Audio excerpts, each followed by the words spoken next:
Hey guys, welcome back to Oxford Alley. Thanks so much for joining me. If you are just finding my channel, welcome. Hit subscribe right now so you don't forget.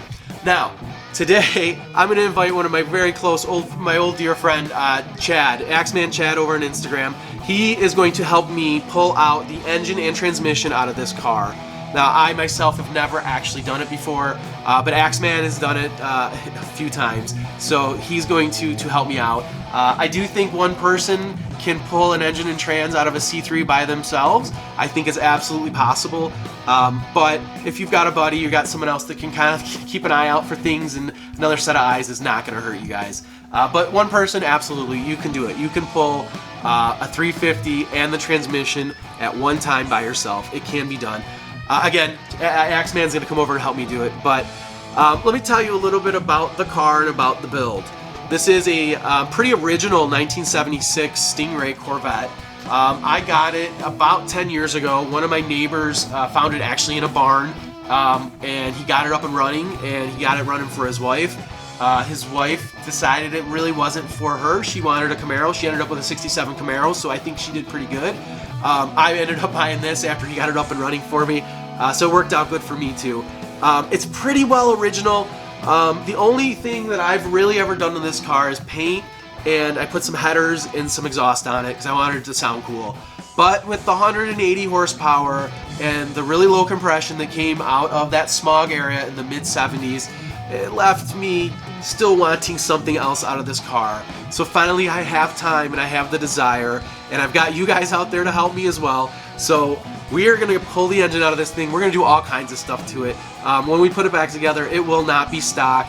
It's going to have a lot of modern touches, but one thing that's important to me is to kind of stay true to the spirit of that 70s style, naturally aspirated. We're going to keep the curves on it. I'm not going to do anything silly with the gauges. I love the gauge clusters. They're vintage to me. I love it. But I want to be able to go fast. I want to take advantage of some of the technology that's happened over the last 40, 50 years since these cars rolled off the line. So anyway, we're looking for at least a 500 horsepower build out of this car. We're going to do something cool with the transmission. We're going to do a lot of work to it, so I'm going to try and document it all for you guys. But for right now, without further ado, I want you guys just to kind of watch us pull this thing out. Honestly, I don't think a step-by-step tutorial on what bolt to pull for every bit of this is necessarily going to help you guys.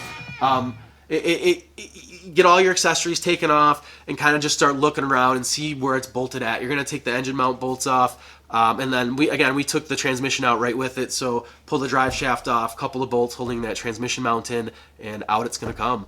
So without further ado, I hope you guys enjoy it. Drop me some comments down there. Let me know what you think of it. Give me some ideas for my build, what you're thinking, and hit subscribe also, because we're going to be doing everything. I'm going to document all of it, and you're going to enjoy it. So love it, guys. Let's do it.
told you I knows what I'm doing.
Get it.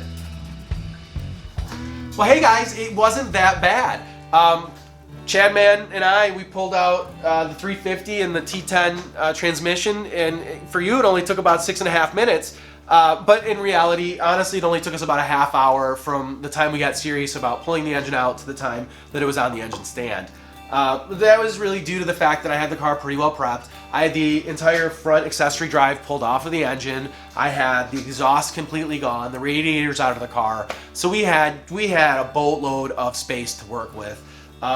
If you guys plan on pulling the engine and transmission out of your C3 Corvette at the same time, I highly suggest getting yourself the levelizer, and I will go ahead and drop a link in the description to the levelizer that I used. But you are gonna need that to get that dangle, to get the right angle on your dangle when you start to pull that engine and transmission out of the car. That transmission is gonna have to dip down to clear the hump in your firewall, and then you're gonna need to also be able to level it back up to get over your fender when you go to pull it completely out of the car. It absolutely is not a bad job. Anyone can do this in their car with a cherry picker and a couple of friends. So again, check the links in the description. I will put some links in some of the tools that I'm going to be using around the shop. Check those out. If you have any questions, please drop me some comments. Hit like if you really did enjoy this. And thanks guys, I really enjoyed it. We got a lot of work to do. I'd say join me next week for whatever I'm doing, but I don't know what's next. There's a lot to do. We got to drain the tank. We got to get the fluid out of the brake system. I want to pull the brake booster. I want to pull the steering column. Finish gutting the interior. I want to walk through. We're going to do a good walkthrough on the body mounts coming up. So that'll be fun. Anyone that owns a C3 Corvette, guys, you got to be cognizant of your body mounts, all 8 of them. Some of them might look awesome, but I guarantee not all of them are going to be awesome if they're original. So we found some stuff that we're going to have to address. So I'm sure there's a lot of questions out there about body mounts and what guys are doing. It'll be fun. I don't know exactly what or how I'm going to do it, but we're going to address those as well in the future. So, but hey guys, thanks so much. I really enjoyed it. Hit subscribe so you don't miss it, and I'll talk to you guys later. Cheers!